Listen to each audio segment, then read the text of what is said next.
Friday, January 17th, 2025. St. Anthony the Great. Focus: for we who have believed enter that rest.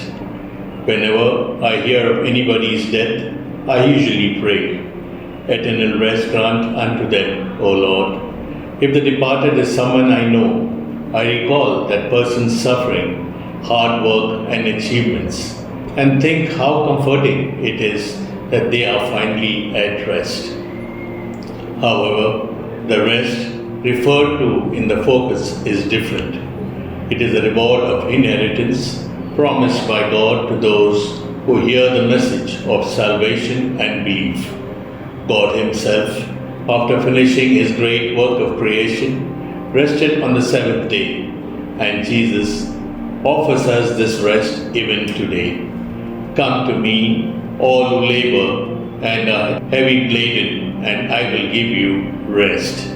The writer to the Hebrews also warns them through the example of those who did not heed the message they received.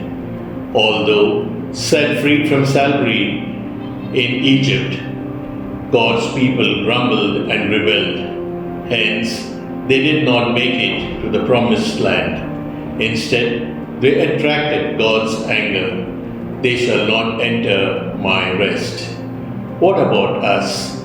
The exhortation to the chosen people applies to us as well. Strive to enter that rest so that no one may fall by the same sort of disobedience.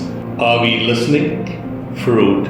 Let us never take God's rest in this life or in eternity for granted, but listen to His voice and always walk in His ways.